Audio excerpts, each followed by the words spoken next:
Thank you for coming. This is a great turnout. I'm honored to have all you here. Wow. So I did do a similar presentation for the Finkelhor last year, but I've added a little spice to it this time. So it's like part two with some spice.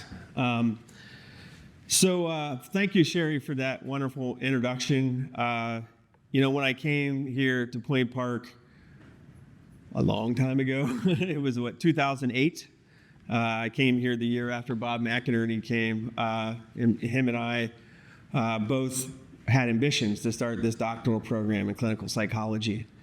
And it seemed like, a very distant and in some ways a bit of a pipe dream. What a pipe dream is? It's like something you wish would happen, but you think is probably not going to happen, because there's so much you have to surmount to get there. But a lot of persistence over the years, and 2 years ago we were able to get full accreditation, not only start the program, but get full APA accreditation.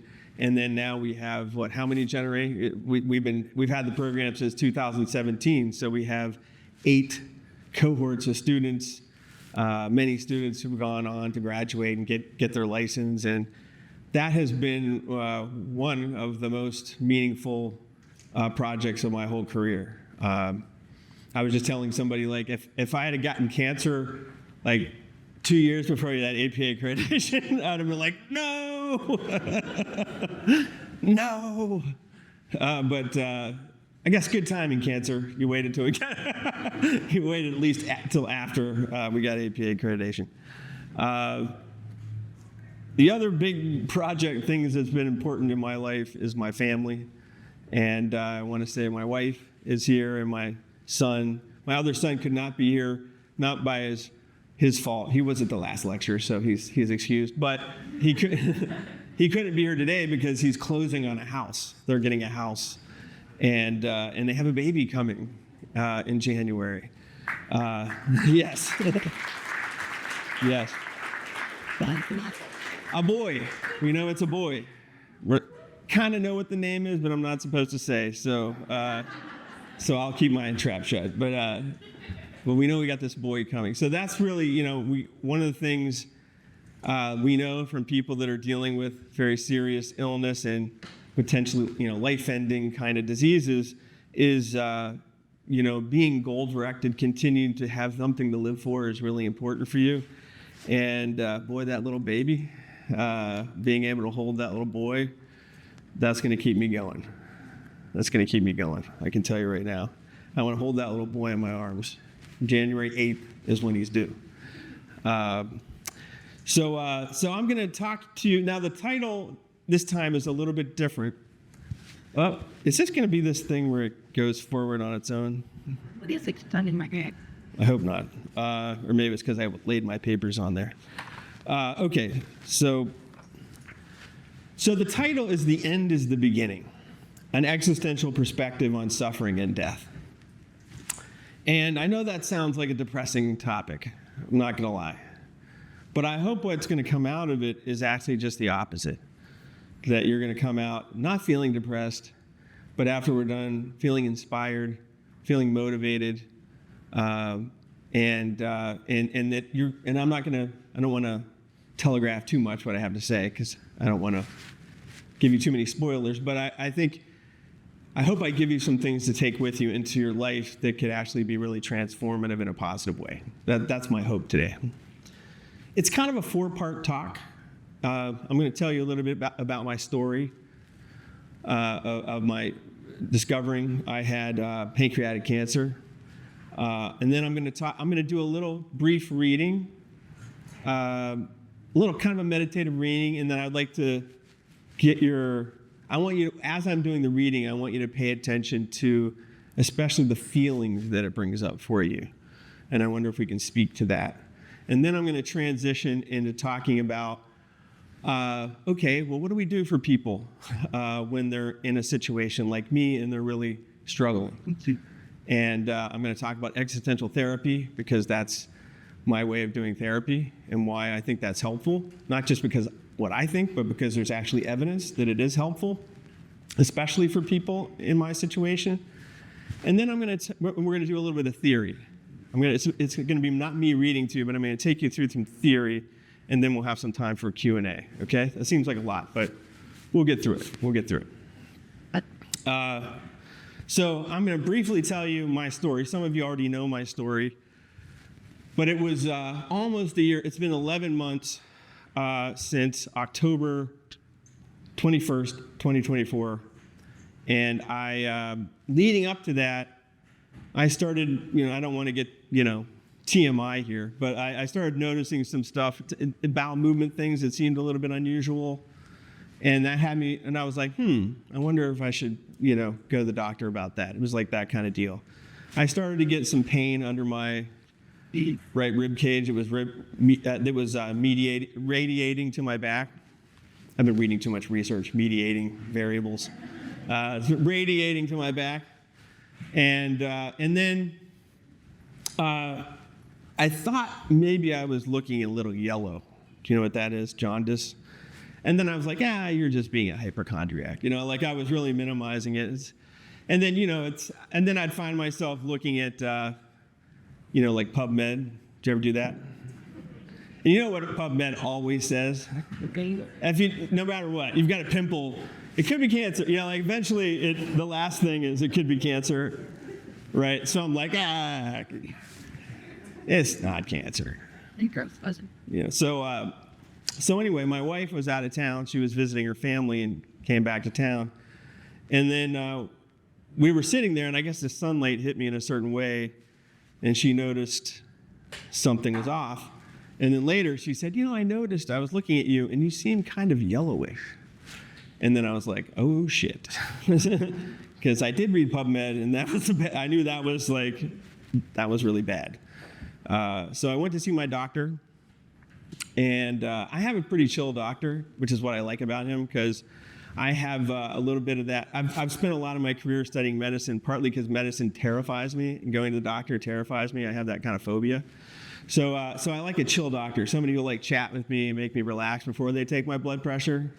And he's really good, has really good bedside manner. So he had really good bedside. He's usually chill, but as soon as I started telling him what was wrong with me, he was not chill. He was, I could tell he was upset. That's my job as a psychologist, as a therapist, to read people's affect. And I was like, this is bad. Whatever he's thinking and not telling me, I better brace myself for it. But he didn't. He probably knew. And I was like, it's probably the gallstone, right? It's a gallstone. Or a kidney stone, maybe. And he's like, it could be. And when the voice goes up, maybe. And I was like, oh, the voice is going up. That's bad. He doesn't think it's that. He's thinking it's the big C, But the whole time I'm like, no, it can't be cancer. He says, okay, you need to get a CT scan. Sure. And by the way, getting your insurance company to authorize a CT scan is very, very difficult, is something I found. So ultimately what he said was go to the ER. I went to Mercy, went to the ER, and they immediately sent me in to get a CT scan once I told them what was going on. It was full. The ER was packed. It was me and my wife in a hallway with me on a gurney and her, right by me, with people whizzing by us. Which is a weird place to get the news that I was about to get, which was a young man who clearly a resident, very young doctor. A lot of residents are in the ERs, and he came up to me. He did a good job. He just told me straight out. He said, look, I'm sorry to tell you, but your CT scan shows that you have a large tumor on your pancreas. And the way it's growing in its size, it's almost certainly cancer. That was his exact words. And then he said, my mother just died of pancreatic cancer, and I just went through this, and I'm being re-traumatized. And then all of a sudden, the therapist in me came out, and I'm like, empathizing with him, which was kind of nice, because I forgot for a minute what was going on with me. And we kind of bonded together, over both of us having this terrible disease in our lives. And then and he left. And then me and my wife were alone, and I said to her, first thing I thought was, because I know just intuitively what this could potentially do to a relationship with somebody you love, because you're both going to go through hell together, essentially. And I said, I don't want this to tear us apart. I said, I want this to bring us together. And that's that is truer words have ever been spoken, in the sense that I don't know where I would be right now without my wife and my family to support me every single day. Is it easy? Do we have bad days? It's not easy. Yes, we have bad days. But we just keep going and loving each other even on the bad days. So that's been enormous. I got my stent in my bile duct, which was blocked. So the incredible pain I was feeling went away eventually, thank God. And then I started my chemotherapy journey. I have a fantastic oncologist. I met my oncologist in the hospital for the first time. And she's a no BS kind of doctor, which is what I like, especially in an oncologist. Like, she just tells you straight out, here's the deal. So the first time I met her was in the hospital, and she said, pleased to meet you. I'm Dr. She mentioned her name. And then I said, I'm Brent Robbins, nice to meet you. And she said, I need you to understand this is a very serious condition you have. You have not only pancreatic cancer on your liver, but it's metastasized on your pancreas, but it's metastasized to your liver. And I knew, because I had been reading, because there's nothing else you can do in the hospital, all the worst case scenarios. So I knew if it's metastasized, it's stage 4, which is like the worst thing you could have. And so she said, and I said, that means I have stage 4, right? And she says, yes. And I said, that means it's inoperable. And she said, yes. And I said, okay, this is a really bad one. Like, there's no fixing this. And she said, yeah. I said, so what do we do? And she said, we do palliative care. So, in my mind, when I think palliative care, I'm thinking like hospice, like people dying in bed, fortunately, palliative care in this case is basically chemotherapy, that they can prolong your life and they can ease your pain to some extent, along with all kinds of side effects that are better than being dead, I will attest to. Not that I've been dead, but I imagine it's better than being dead. Like right now, I took 15 cycles of a type of chemotherapy called FOLFIRINOX from November until November until August. That's a really brutal chemotherapy. I was very fortunate that I had, compared to other people, I had pretty mild side effects. But now I have like neuropathy in my fingers and my feet. So as I was walking here, over here, there's like a tingling in my feet and numbness, and I can stumble or trip very easily, so I have to be careful. It's hard to open jars and button my shirt and things like that because of the neuropathy in my fingers. And I have days where I have fatigue, from the chemotherapy, because your blood counts will take a dive. You go get chemotherapy, and then your white blood cells or your platelets will kind of go down, and then they'll come back up and recover, hopefully, by the next time you need chemotherapy. And sometimes that can leave you feeling pretty depleted. But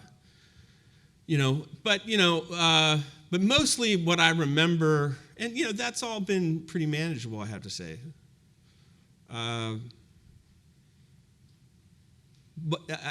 Through most of this, I think of what was the most transformative part for me is the lying and waiting. Being in the hospital, lying there, waiting to get the news, thinking about things. I had a lot of time to think when I was in the hospital. I was there for a whole week. And then there were 3 people I talked to, and they're listed here. I told you about my conversation with my oncologist. One thing I wanted to mention about that is in the course of that first conversation that we had, and I'm not saying this to brag, But as we were having that conversation, I was asking her lots of questions. She just got this funny look on her face, and she said, "You must be a highly evolved person." Which I was like, which I thought that was a weird thing to say, but I kind of got it. I was like, oh, she doesn't know, like, I'm an existentialist. Like, this is my whole life has been death and I wrote a book on death and dying. Like, this is what I do. So, like, I can have a conversation about that and not blink, not flinch, even when I'm talking about my own death. So I've been well trained for that, and boy, did that prepare me for this situation. So that's partly what I want to do today, is give you some of that knowledge, knowing, especially in retrospect, how it helped me, and hoping that it can help you. And then the other thing is, I had a conversation. I asked to see a pastor, and I talked to my pastor. So I'm an existentialist, and there's atheist existentialists, and there's theistic existentialists. I'm a theistic existentialist, so I believe in God. Some don't. You can be both. You can be one or the other, and still be an existentialist. So in my case, I was really struggling with some pretty major existential questions, as people do when they find out they're going to die. I mean, we're all going to die, by the way. But I found out it was going to be a lot sooner than I thought. And so a lot of my questions, as you can imagine, of a person of faith, a lot of what I was struggling with was, on the one hand, I don't want to be naive. I don't want to be a fool. I don't want to go around ungrounded from reality. I want to accept that I have this diagnosis. I'm going to use the best medical care that I can. I want to prepare for the worst, right? And I want to hope. I ask people for prayer. I have my what I call my prayer warriors. I have a lot of prayer warriors who are praying for me. Thank God. And I have a hope, a supernatural hope that maybe there are miracles. Some of you know. How many of you know Dr. Bob McInerney? Yeah, you probably know, like, because he's very transparent about that he's an agnostic. The first time I had a conversation with Bob and I told him about my situation, he was one of the first people I told, actually. And at the end of that conversation, he said, "I know I'm an agnostic," he says, "but I really hope that you have a miracle and you're going to be healed." And I started crying. He made me cry. Because, boy, wouldn't that be nice to get a miracle and have a healing? So I want to hope for that. I don't want to give up hope for a miracle. Maybe that miracle is something supernatural. Maybe it's, some new immunotherapy, that will heal me. I don't know. Depending on your definition of a miracle, maybe that doesn't fit. It would be a miracle as far as I'm concerned. So that's a struggle. How do we stay grounded in reality and yet hope? And then, if you think about it, having cancer doesn't, hasn't really changed anything in that respect. It's always been, how do I struggle with being grounded in reality and sober and facing the mystery of death and suffering, and yet still holding out for hope? Isn't that something that we all struggle with? But it became so acute for me in that moment. My pastor was very helpful in that regard. And then, as I said, I had many conversations and continue to have many conversations with my wife. And one of the things I've learned is the most important thing of all are your closest, most intimate relationships, when you're facing a situation like me. Everything else takes second place. There's some research that shows when people first get diagnosed with cancer, if they're goal-directed, they're less likely to get depressed or anxious, and their psychological well-being is much higher than people that aren't goal-directed. But the type of goal matters. When people have social goals, 7 months later, they sustain that psychological well-being. They're not demoralized. But when people have material goals, when they're just, it's things like they want to buy things, they want to accumulate more material things. 7 months later, they're actually more demoralized than they were at the beginning. So it's not just any goal that matters, it's the type of goal. And the social goals seem to be particularly important. Okay, so with that said, I want to pause, giving you some difficult information about what I'm going through and giving you some sense of what that was like. And I just want to read something to you very briefly. It's about 3 pages long. My eyes are going bad, so it's like 7 pages long with very large font. So I'm just going to read it, and what I want you to do is just sort of meditate a little bit, just like listen and just and I'm going to talk about existential phenomenology. For those of you who've never heard that word, that might be scary, but it's just a philosophy, and I'm going to try to lay it out very simply, exploring this theme, the end is the beginning, which is the title of the talk today. And then as we do that, I just want you to share what comes up to you. And we have some who are the mic runners?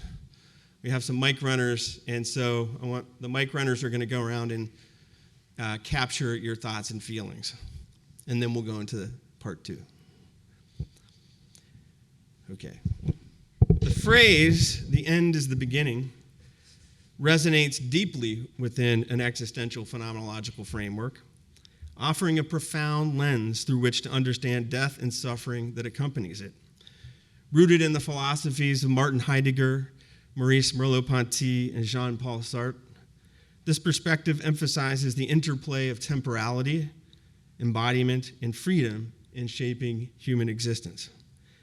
By viewing death and suffering as integral to the cyclical nature of life, existential phenomenology reframes these experiences not as mere conclusions, but as moments pregnant with potential for new beginnings. I'm therefore aiming to explore how this interpretation informs our understanding of death and suffering, and then evaluate whether it provides consolation. And then I'll reflect on the implications for living authentically in the face of mortality. Martin Heidegger's concept of being towards death and being in time provides a foundational insight into the phrase, the end is the beginning. For Heidegger, human existence, or Dasein, is uniquely defined by its awareness of mortality. Death is not a distant event, but an ever-present horizon that shapes how we live from the moment we're born. The phrase captures this by suggesting that the end, death, is inseparable from the beginning, birth, or the initiation of life's projects. Our finitude gives urgency to our choices, compelling us to discover meaning in a world where time is limited. This perspective reorients our understanding of death. Rather than an external threat, death is a condition of existence that imbues life with significance. For example, a person might choose to pursue a career in medicine after witnessing a loved one's illness, motivated by the awareness of life's fragility. This choice, rooted in the shadow of death, illustrates how the end informs the beginning of new projects. Heidegger argues that authentic existence requires confronting this finitude, confronting it, rather than fleeing from it in what is called inauthentic distraction. By embracing death as a part of life's structure, we can live more deliberately, aligning our actions with our deepest values. Suffering, particularly that associated with death, like grief, fear, and physical pain, is a central aspect of being in the world. Maurice Merleau-Ponty's Phenomenology of Embodiment offers a lens for understanding suffering as a bodily, pre-reflective experience intertwined with our temporal and spatial existence. In the context of the end is the beginning, suffering is not an isolated event, but part of the cyclical rhythm of life. For instance, the pain of losing a loved one may be an end in the sense of closure, but it also marks the beginning of new ways of being, such as honoring their memory through creative projects or forming new relationships. Merleau-Ponty's Phenomenology of Embodiment highlights how suffering is experienced through our physical and conceptual engagement with the world. The grief of a bereaved parent, for example, is not merely emotional, but embodied in tears, sleepless nights, and the physical absence of the loved one. Yet this suffering can lead to new beginnings, such as advocacy for a cause related to the loss. The phrase, the end is the beginning, suggests that suffering, while painful, is not final, but part of a dynamic process where endings give rise to possibilities for renewal.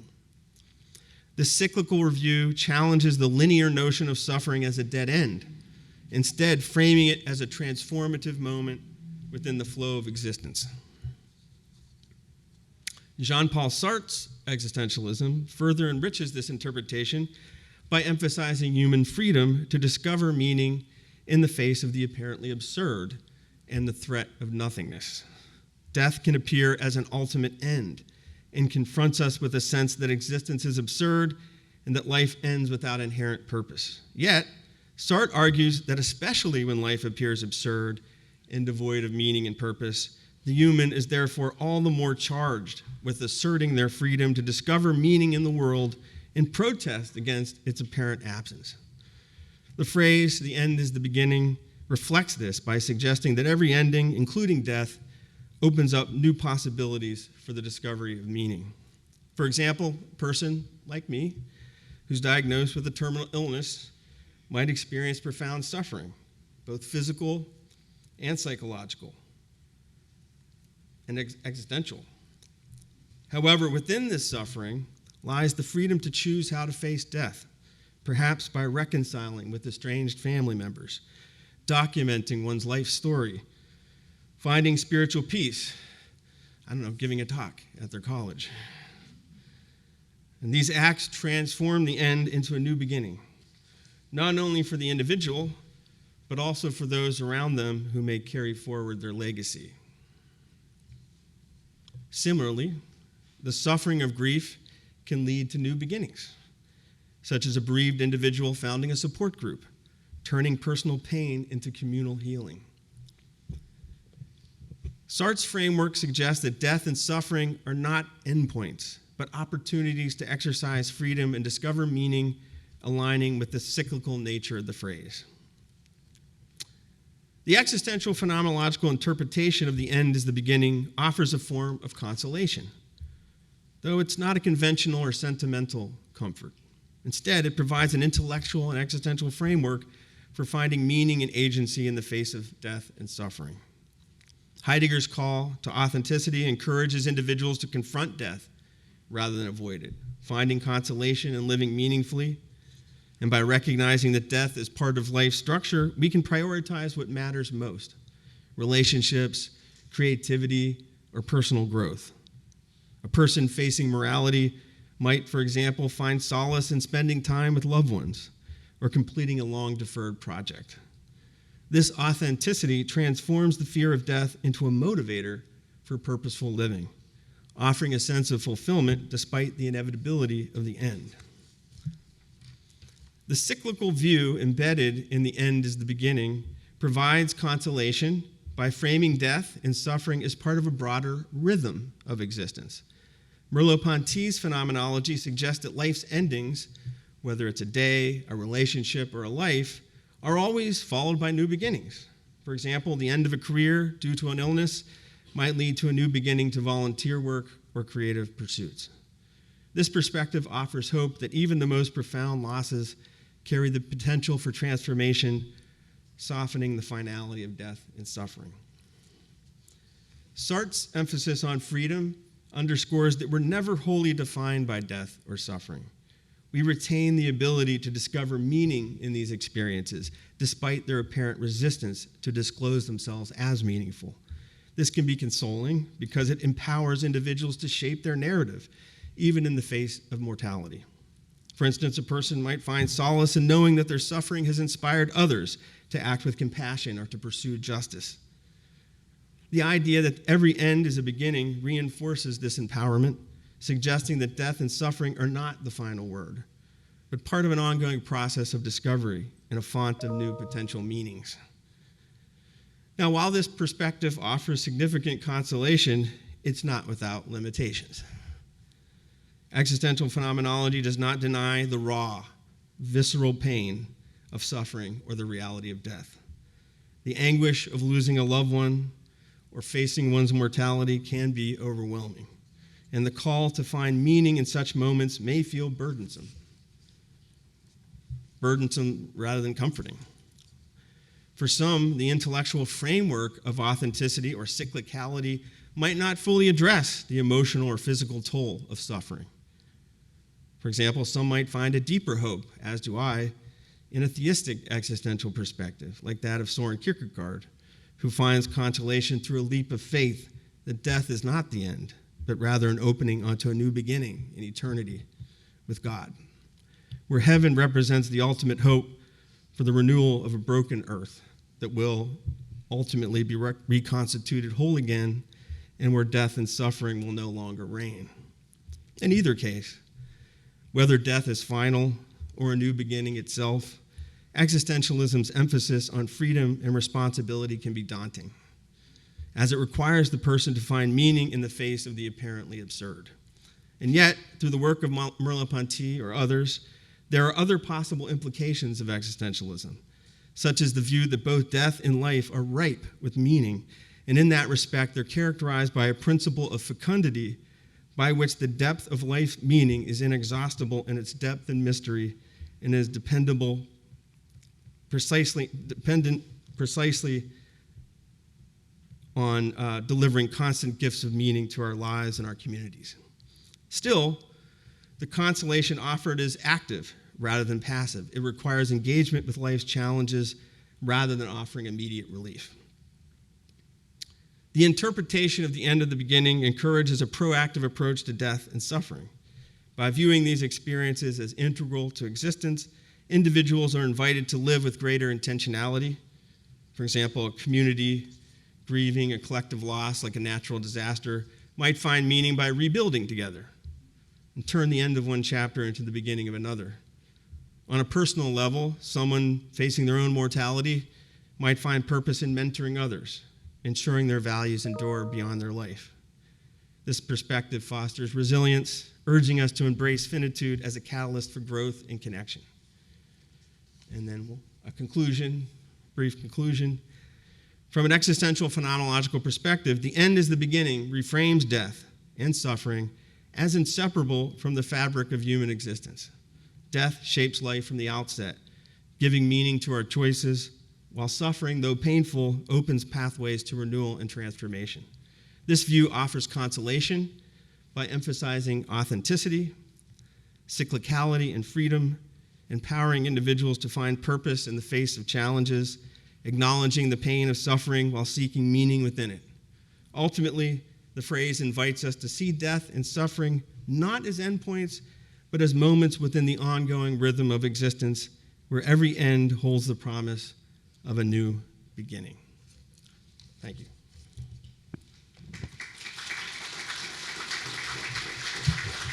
Thank you. So that is the meditative essay portion. So where are mic runners? So as I said, I would like to just take some time to hear just your responses. What kind of feelings or thoughts come up for you as you listen to that meditation on the phrase, the end is the beginning. And that's what I would call it, a meditation. It's not a directive, right? It's not a command. It's not a statement of what's ultimately true. It's a meditation. It's a reflection on existence and the complexity and ambiguity of existence and how we grapple with it. Hand? Hi. Thank you for that lovely Yeah. meditation. So what came up for me was my own dealings with death. This period from the beginning of September to the end of October, I lost two close friends, one at the beginning of September, one on Halloween. And so this period is especially charged. And so that came up a lot for me. Also, when you moved into the freedom aspect of recognizing our being towards death as part of our living and being able to engage with our being towards death and having a goal and setting an intention, if you will, to be productive and not choose to suffer, which speaks to the existential ethos underlying everything. But that's really shaped how that awareness of being towards death and accepting it as intrinsic in life or inherent to life is something that has enabled me to free up space to both grieve and honor in productive ways. Beautiful. Yeah. Thank you. Thank you. Yeah, I think a thought in response to that is when Sartre talks about freedom, and then we think about that in the context of death, this is something which is like the very limits of freedom, unless you think of suicide, But in most cases, it's the limit. One of the limitations on our freedom is that we die. We can't choose not to die. It challenges us to reconceptualize what we understand freedom to be, right, in a deep level. I mean, we tend to think of freedom, for example, as pursuing, as being free from things, from freedom from obligations. But one of the things I've discovered is the most freeing that I've felt in my condition and in other parts of my life are when I've been free to do things that are really meaningful and matter, right? It's a kind of a positive liberty rather than a negative liberty is sometimes what philosophers have called it. So so when you think of freedom that way, death in a way is a condition of possibility for that allows things to matter because they become precious because time is limited. And so meaning, death conditions meaning. It makes things more meaningful, not necessarily less meaningful. Other thoughts? Kevin? Thank you again. As always, amazing. Thank you. But tomorrow I'm teaching toxic positivity to some students. If you don't know what that is, that's the idea that there are good emotions and bad emotions, and that we should always try and go towards the good emotions. And if you are not living a positive life, then you must be, failing in some way. But this running away from the negative, I think, is that's part of that. And I was thinking, as you were speaking about this idea of the end as the beginning, I think a lot of people think about death and confronting death and a freezing that happens, as somehow that's going to catch them, or they will be trapped by it. But the reality, and what I've always experienced, is that when you do actually face death, that's where the space is for meaning to be created, to somehow give yourself space between yourself and death, if that makes sense. Mm-hmm. Where, what is it that creates?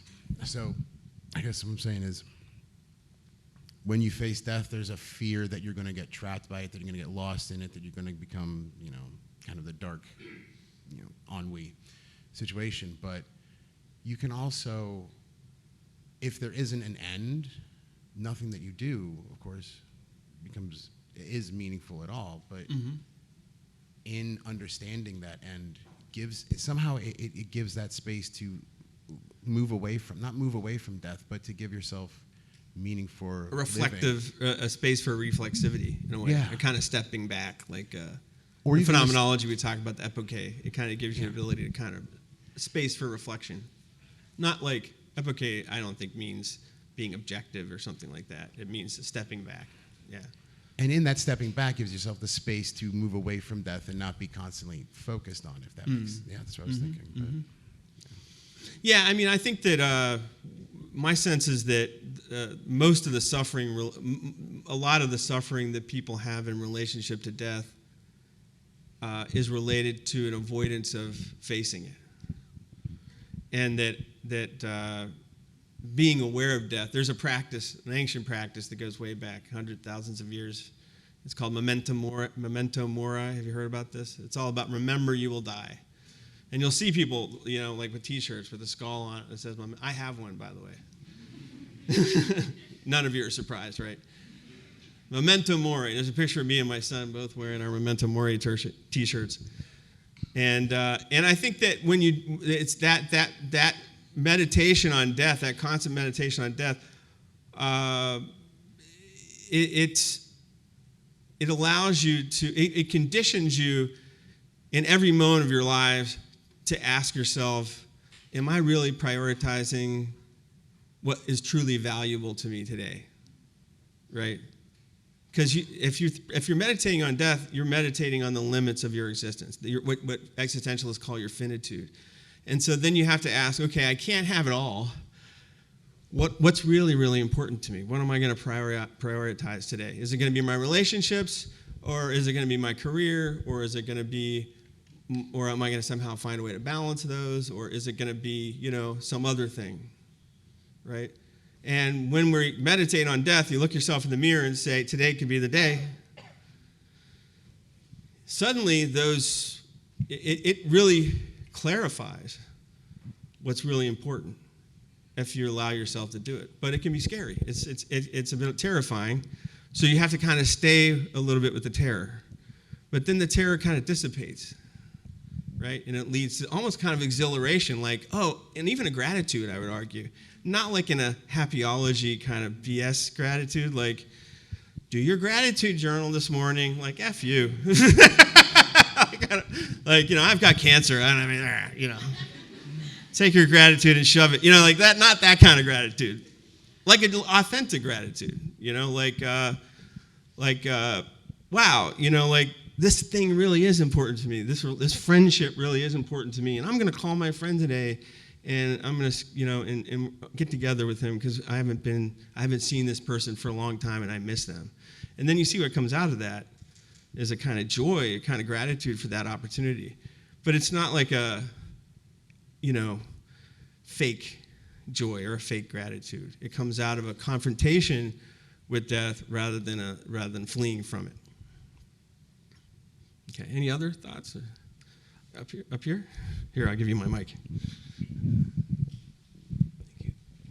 I appreciated the balance you had today of sort of the heaviness of what you're talking about and the kind of humor and the levity. And I don't know how you've done that, but first of all, I just want to say that I appreciate that. When you talk about death as an end point, that's really what we're talking about. I find personally, and I guess you're alluding to this, that one of the things that has really helped me is not to think about always the big D death, but even going through the course of my day, every moment ends, and a relationship ends, or I'm having a fight with someone, and something happens to me for better or worse.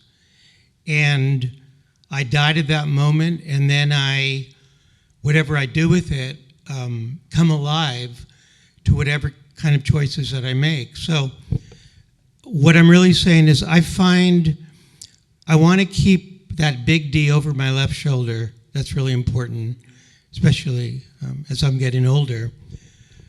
But I want to keep that framework of we die each month. I'm informed by Buddhism in this. But this sort of impermanence keeps me alive, that these things happen every moment. It could be at a red light that I cannot tolerate. I fight it, and then I surrender to it is a really minuscule example where I say, okay. And I just find that extremely helpful. So. Thank you. Yeah, that is profound. That is something I got. I was reading Buddhism a lot at the time too when I was reading Heidegger, and I think they probably kind of resonated with each other, and practicing too. I was doing Vipassana meditation, but when I was in grad school and when I was first learning Heidegger, and that was an insight that came to me then was like, wait a minute. We were thinking of death as like, again, this is the end point. It's this, we're kind of going along this line and then it ends. And that's what death is, the end of the line. And I think what I learned from Heidegger is that, and I'll get into this when I start to get into theory in a little bit, but death is really about the loss of possibility. That what it means to exist is to exist in a world of possibility. There's actuality, there's the past, but we're mostly focused on possibility. And the actuality of our past and present conditions those possibilities. They limit, constrain them, open them up. But those possibilities are arising and then they're dying all the time. You think, you're really excited about that job interview, right? You go on the job interview, the job doesn't work out. That's a death. that you are already, Heidegger would say, you're already on your way to that project in a way. You're already existing in that future in your imagination, and now it's gone. And you kind of have to mourn that. There's a mourning that happens with things that never even happened. But they kind of did, right? Because you lived in them. It was a space you lived in. It was a future you began to inhabit. And then it disappears, like a loved one that passes away. And I think that, so in that sense, if you want to know what it's like to ultimately face death in the conventional sense as the end of life, a daily meditation on how we're dying to ourselves all the time can be a very profound and transformative experience. So thank you for sharing that. Yeah. And then maybe one more. Yeah. Thank you for being here today. Okay. Two things. First of all, as you read that, it dawned on me that we don't ever know what the beginning and the end is, right? So literally things that we thought were the end end up being the beginning and vice versa. And then, for those of us who believe in God and read the Bible, I mean, as a Sunday school kid, we were taught, I am the Alpha, the Omega, the beginning and the end. Right. Right? And as a little kid, thinking, how can that be? How can God be both the beginning and the end? Meaning that this is what we encounter every day, right? Yeah. So what looks like it is literally the end and nothing's ever going to happen again tends to be the beginning and vice versa. So I found that very profound in a simple way. Yeah, thank you. Yeah, I can't, it just came to me. Like a lot in a dream, actually. My students and colleagues, especially my colleagues, will tell you, maybe Bob and Jeremy know about this, that things come to me in dreams, and then I'm like, oh, I'll take that. The end is the beginning was like a dream, and then I didn't know what it meant. So I wrote a paper, and now I know what it means. You don't figure out what things mean and write a paper. You kind of write a paper, and then you figure out what it means. Did you ever have that experience, writing a paper? Those are the best papers. Maybe one more. Right here. That was great. Thank you for that. As a young adult entering my freshman year of college, I think that there are times where I forget that I'm living and it's just autopilot. I do things every day without truly appreciating those things. Again, with everything ends and just not appreciating the very beginning of all of that process, until lately I've been reflecting back at my hometown and the people that I held close with me, and I just wish I lived a little bit in that moment. So this is a great, this really affirmed that. Thank you. That's fantastic. Well, thank you for sharing that. Beautiful. The first thing I want to say is your writing is definitely beautiful. It definitely just gave me a different perspective on death in general, and also made me think, confront me, why am I afraid of death? Because I'm a Christian, I believe in Jesus, and yeah, I know I'll be with him when I die, but yet I'm so scared. And I guess it's because I view death as an end of all the things I could do instead of a new beginning. And also I've had a complicated relationship with death. My father, he's sick. He's been sick since the day he was born. Heart problems, cluster headaches, all that stuff. So I guess I just also dissociated from the fact, because one minute my dad's a healthy and really positive man, and I love that. And the next minute he's just suffering, heavily suffering. So it's just I never want to accept one day he could pass. But I do know that at the same time, once he passed, it'd be a forgetting for him that he'd finally be free from the flesh that's giving him these pains and bodies which he doesn't deserve.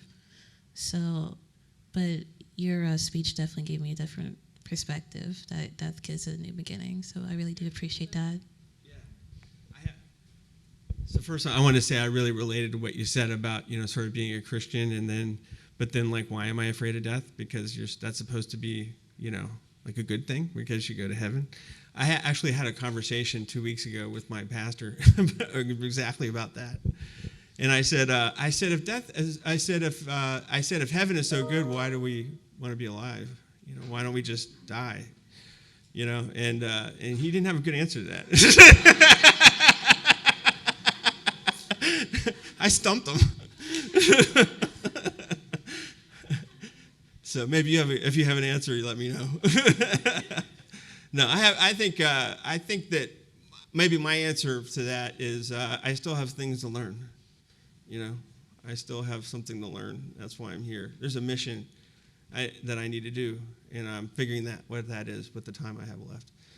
And then the other thing I wanted to mention to you is I lost my father 2017. My dad was like one of my best friends, really my best friend. He was like my biggest fan. He was the only person I know I could call and would just listen to what I say without just like waiting for his turn to talk, but like really care about what I had to say. And my mom too, of course, But my dad was a really good listener, And then he had this mysterious brain disease that came along, and suddenly, we thought it was a stroke, but it turned out to be something even more serious than that. And he ended up, what locked-in syndrome is, where he was not able to speak. And I was his power of attorney, and so I had to make some very difficult decisions. We went through a very difficult process. Ultimately, we brought him back home and cared for him through hospice. And the reason I'm mentioning this is because maybe this would be helpful to you. But I just found that my dad going through death, like he was my hero. I remember being a kid and I was visiting Florida where my grandfather was in Naples. Anybody been in Naples, Florida? I was in Naples, and there was a pool in the backyard. And it was 1979, and I had just seen the movie Jaws. And I apparently didn't understand that sharks are not in pools. But, I was like 9 years old, so, I had a 9-year-old brain, so give me a break. So I thought, oh my gosh, this shark, I'm going to get eaten by a shark. And I was like, Dad, get in the water, because I thought if he was in the water, then I'd be protected. And then I was like, but he would get eaten by the shark too. But somehow it was like, but he was like Superman. Nothing could happen to Dad, And so anyway, this is how I feel about my dad, And then here he is, dying. I never thought that was possible. But he had a very beautiful death. There really can be a person can have a beautiful death. They can have a good death. He died. He loved Gregorian chant. I had Gregorian chant playing. I held his hand.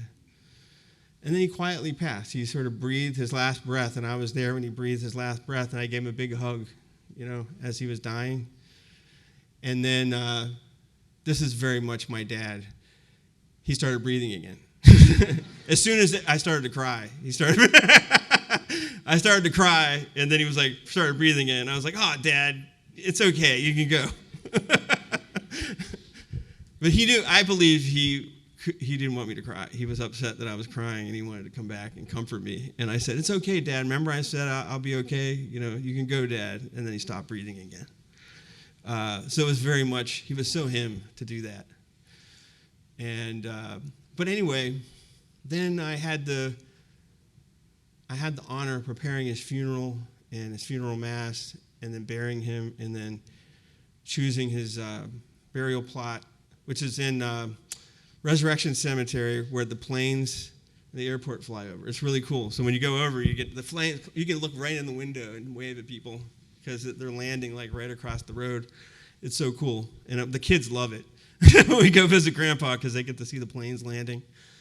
And one day I went there on his birthday, and the tombstone hadn't got there yet, and it was there. And there was this closure, and just tears came pouring out of my face. And there was a guy over on the other side and I wish he wasn't there because I wanted to just cry alone. And I think he was like, are you okay? Kind of from a distance. So I was like, it's all right, buddy. I'm fine. Just crying. And then at that moment, I realized I'm not really that afraid of death anymore because my dad did it. He did it. He was Superman. And if he can do it, I can do it. And when I'm there, and when I go there, he's going to be there, and he's going to protect me from those sharks, you know what I mean, on the other side. So I have a kind of courage that comes with his death. I don't know if that helps at all, but I'm just sharing my experience. And it's helped me a lot. I go visit my dad a lot in the cemetery in Resurrection and watch the airplanes. So thank you. Beautiful reflections. So I think we're in a headspace here to make a little pivot to talk. You ready to talk a little theory now? Okay. So we've gotten to sort of deep emotional stuff. But then how do you help people? How do you help people who are suffering? How many in here, I know there's some people in here studying to be therapists. How many in here who are studying to be psychotherapists or maybe one day want to be a therapist? Okay. How many people know somebody who's really struggling with grief, mourning, death, dying in your life? Okay, everybody. Okay. So we here at Point Park, one of the approaches that we train people in to help people who are dealing with these things is an existential approach to therapy. And so my meditation was getting us into a kind of headspace to think about that. But I also want to show, like, a lot of people say there's no empirical support for existential and humanistic theory.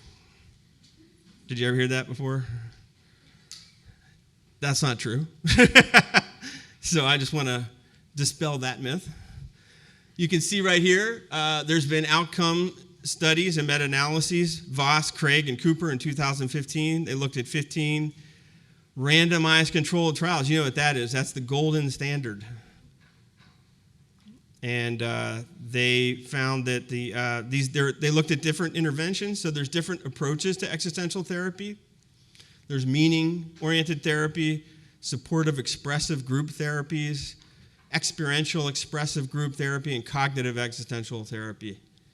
And 87%, this is wild, think about it.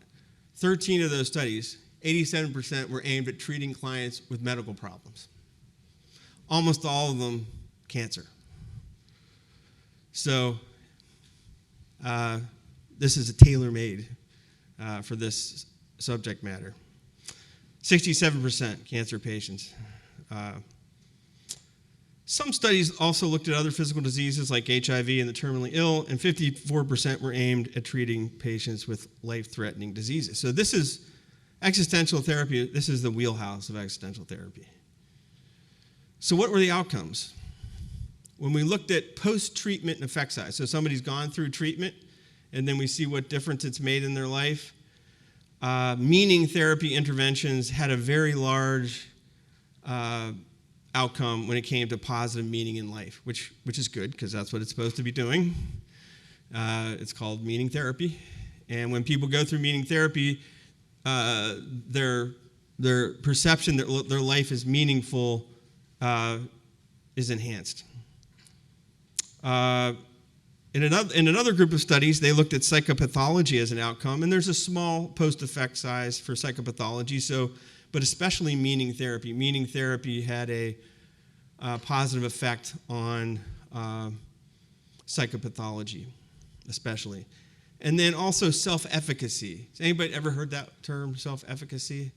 So basically self-efficacy, self-efficacy is your belief that you can do something, right? Your confidence in yourself that you're able to accomplish things. And so when people go through meaning therapy, one of the outcomes of that is they come out with better self-efficacy. They have more confidence in themselves to handle, in this case, death and dying. And then they looked specifically at interventions with cancer patients, 2008 study, 462 records, 30 unique studies, over 3,500 participants.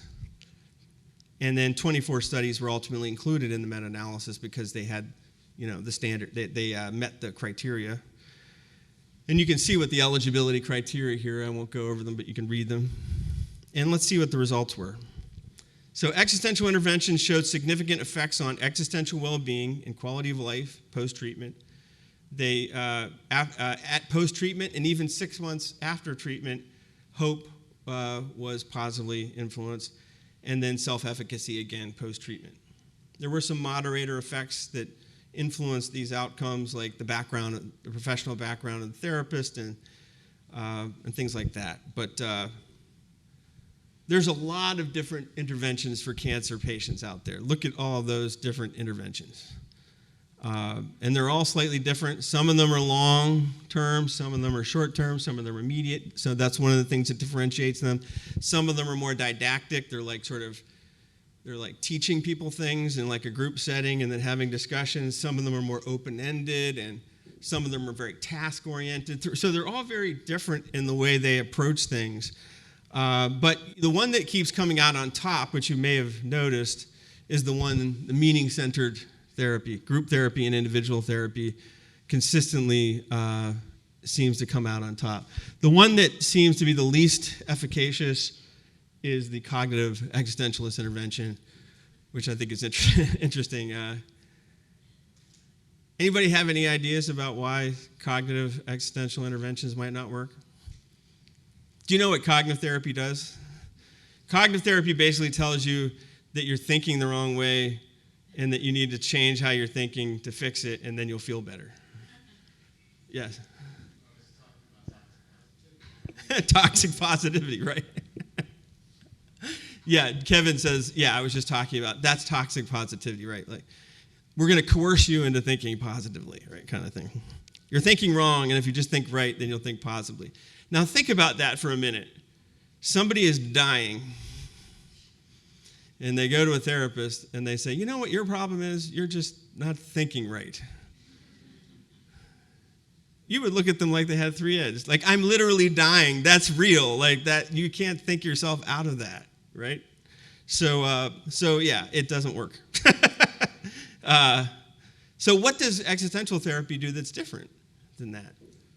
Because then you might say, well, if you go to therapy, then what else do they do besides telling you something's wrong with you and you need to fix it? That's where existential therapy is different and humanistic therapies. So there's a need for, and you can see because there's all these different therapies, there's a need for more theoretical rigor and integration. And so, jumping ahead, this is where I'm going to repeat some of the things that was at the Finkelhor lecture, by the way. So if you were there and you would like to get a refresher, you might want to stay. And if you're like, I learned everything I needed to learn about this at the Finkelhor lecture, this might be a good time to cut out. But I'm going to integrate some of the things we talked about at the beginning. Now, Martin Heidegger. I will say a couple things about Martin Heidegger at the beginning, because I know some of you are thinking about it, is he was a Nazi. I know that's really appealing. Like, why are we studying this guy who was a National Socialist? I know. I don't have a good answer to that, except the main reason is because he was enormously influential. Like, existential therapy came out of sort of Heidegger's work, and he's the main influence. Him and Sartre, but I would say primarily Heidegger. So, and he had an enormous influence in continental philosophy that influenced almost every field: sociology, anthropology, literature, And so the question is, like, we can't really undo that, all those influences. And in a way, we have to understand him, but in a very reflexive, sort of critical way. That's the idea. And I'll get there. Bear with me. I have my own answer to why Heidegger made this critical turn. Instead of like some of his colleagues that studied with Husserl, who protested against Hitler at the expense of their own life, like Edith Stein, who herself was Jewish. Or Husserl, who had to flee from Nazi Germany. Why did Heidegger comply? Why did he join the party? I have my own answer, but I'm gonna hold on to that. So keep that in mind. But at the same time, this has been a major influence. So we have to understand, what is Heidegger's view of the person, and how does it inform psychotherapy? And how do we do it in a way that denazifies Heidegger? First is this idea, and you probably heard it before, and I even mentioned it in my paper, being in the world. And a lot of people, when you hear that, naturally you think of being in the world as, like Jell-O in a bowl or something like that. Or I've heard of like matches in a matchbox. That's not being in the world in the way that Heidegger's talking about. He means it in a different sense. So we have to kind of break it down. Being in is defined as the a priori ability to have things that we relate to, care about, and concern ourselves with. So to be in something is to have some project that you care about.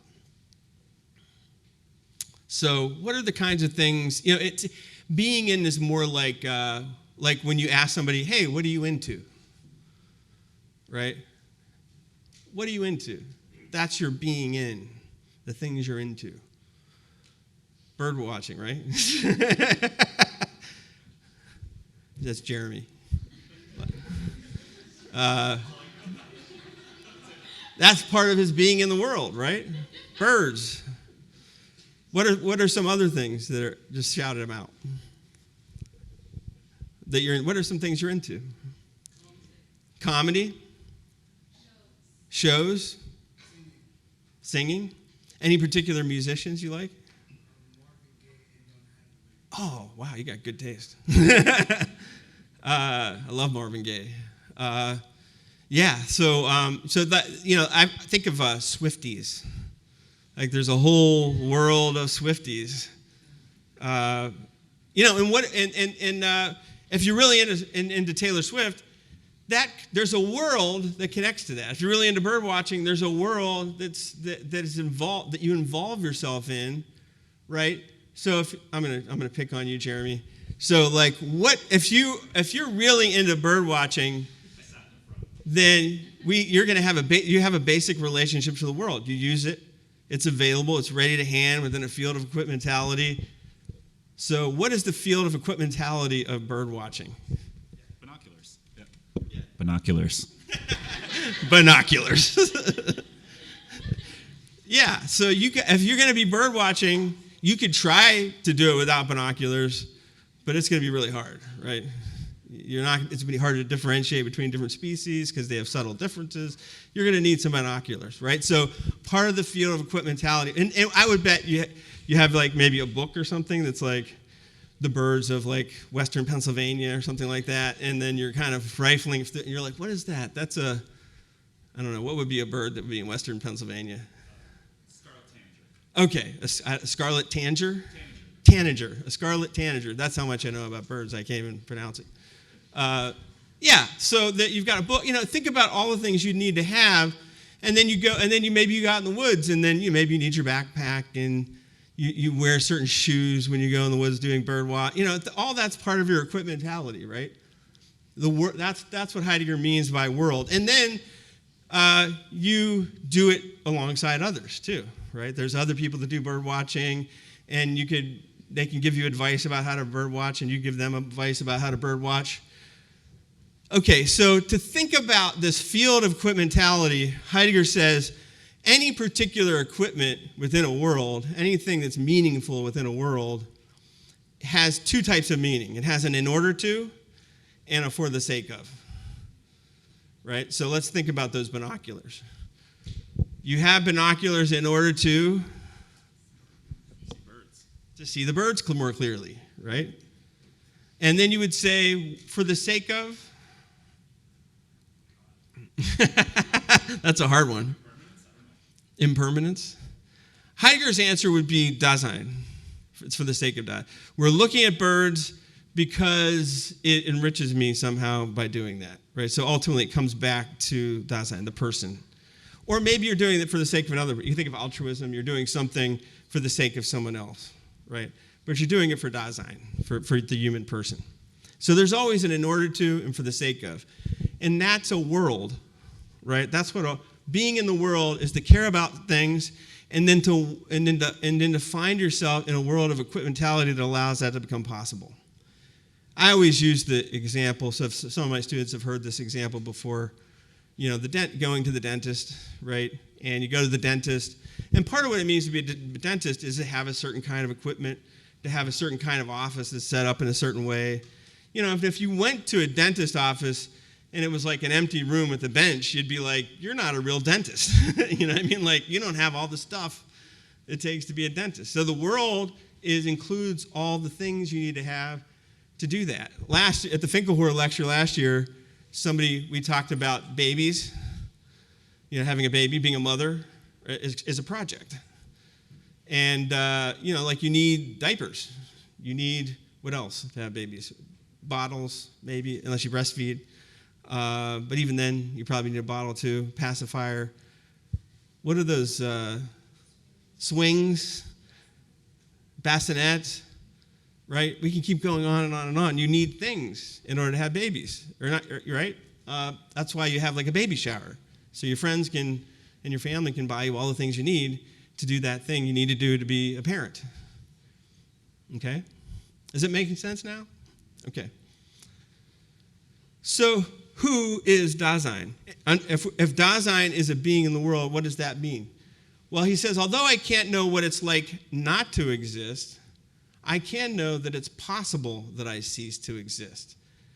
Okay, so why does Heidegger make this move when he's trying to understand who we are as human beings? Dasein, by the way, Dasein means being there.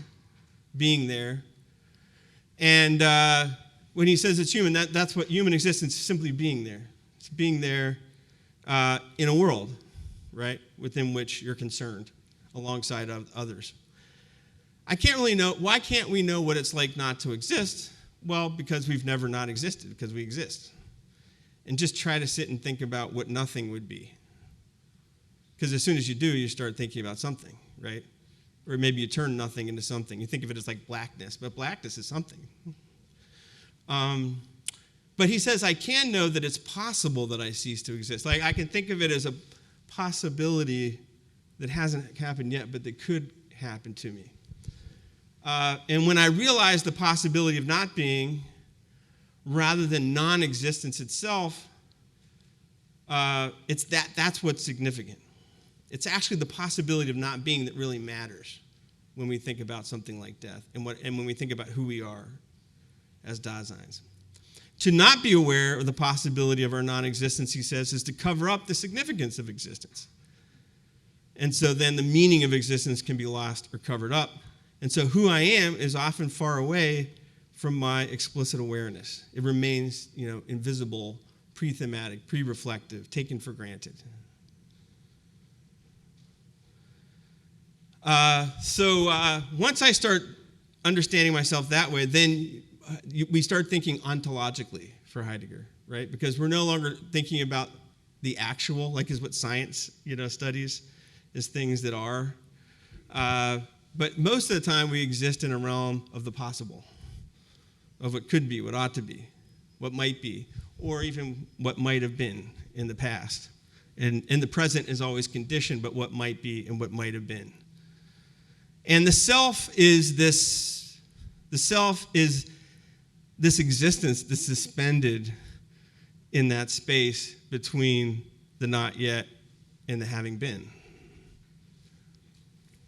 And so we're always part of this world of involvement, but it's always a world that kind of pre-exists us. Like dentists didn't invent dentistry, to become a dentist, They enter into a world that was always there. Heidegger says we're thrown into a world. We just find ourselves in a world we didn't create, right? We're thrown into that world. We find ourselves there, and then we gradually begin to discover what it means by inhabiting it.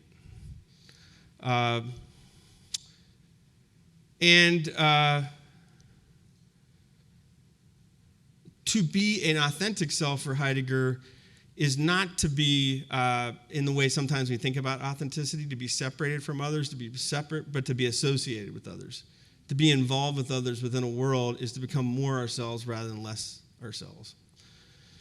What makes me inauthentic or authentic is not my relatedness to others, it's my relationship to what he calls the they. Okay, so this is a somewhat difficult concept to understand, but it's not that difficult because we use language all the time that points to what Heidegger's talking about.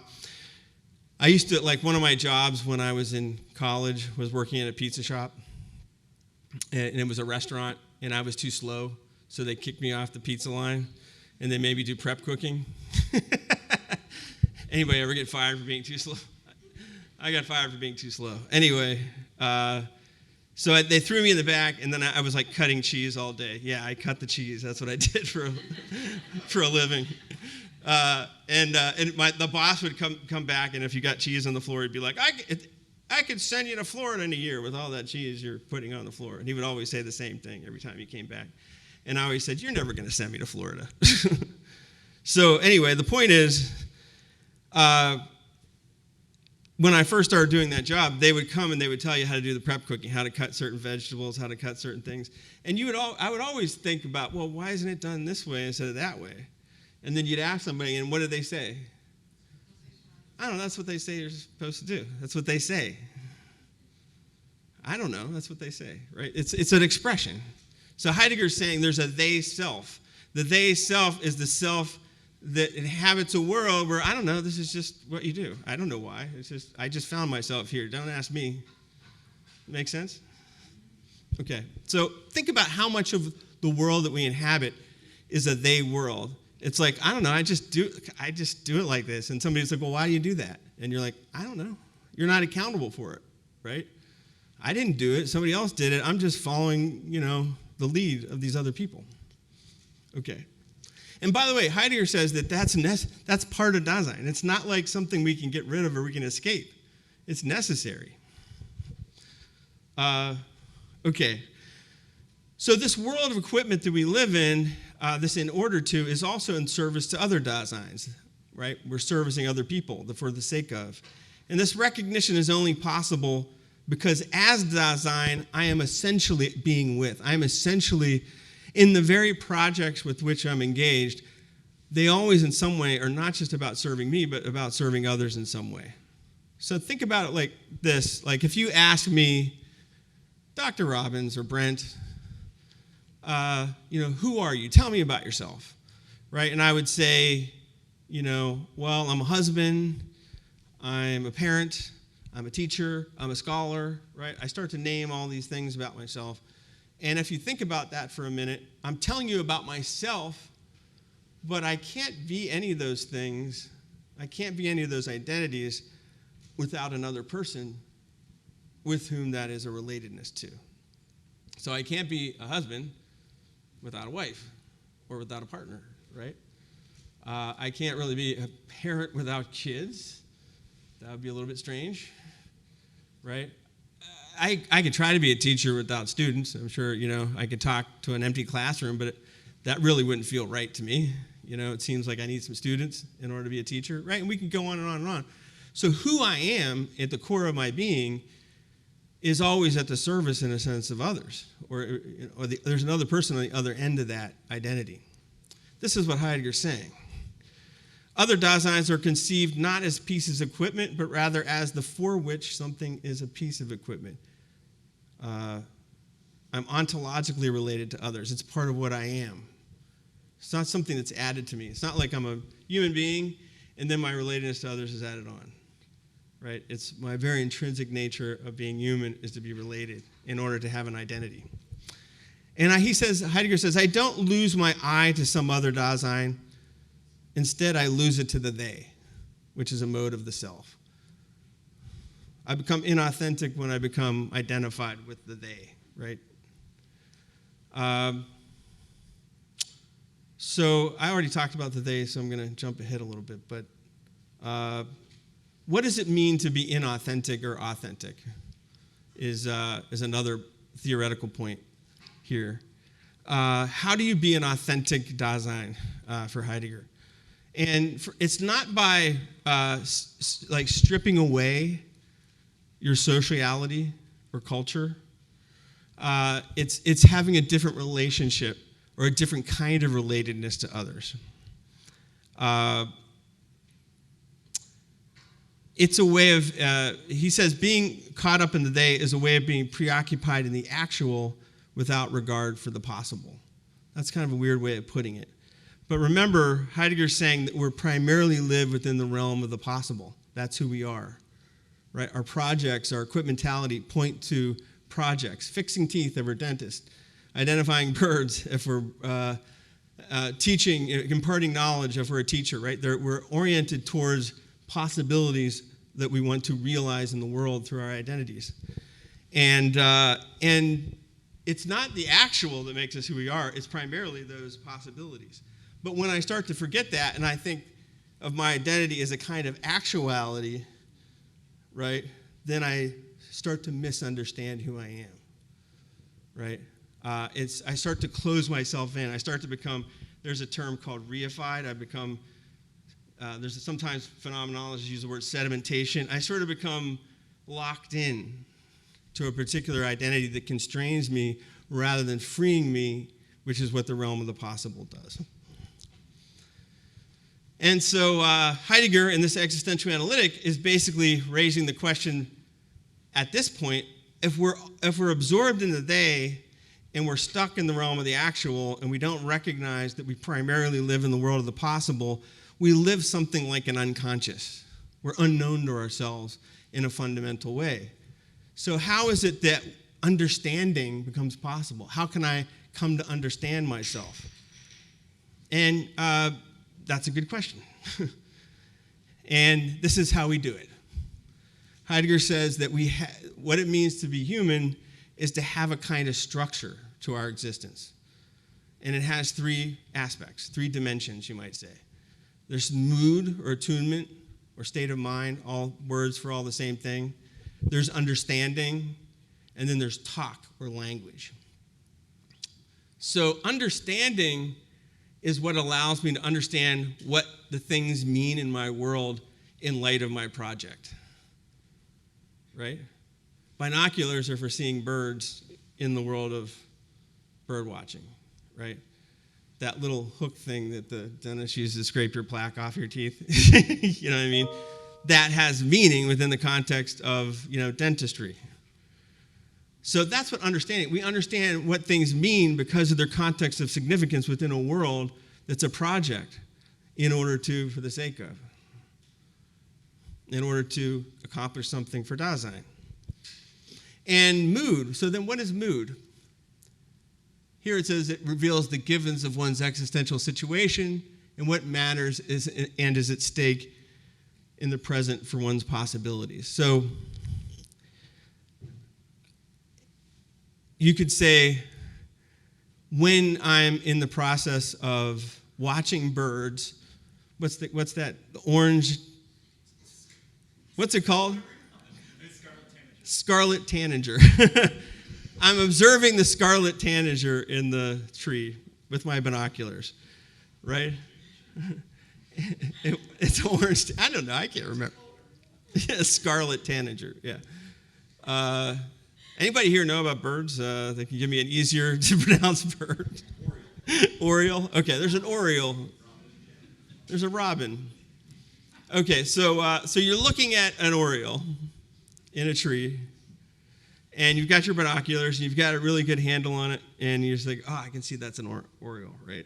And you're leaning over a cliff, and then you drop your binoculars, right? Heidegger would say it's in that very moment when the thing that enables that possibility of doing your activity is gone or broken or taken away that we recognize its significance. He talks about a broken hammer. You have a hammer, you're building that shack in the backyard so you can put your lawnmower in, and then it breaks, and you're like, damn it, where am I going to put my lawnmower? It's going to get rusty tonight. I have nowhere to put it, right?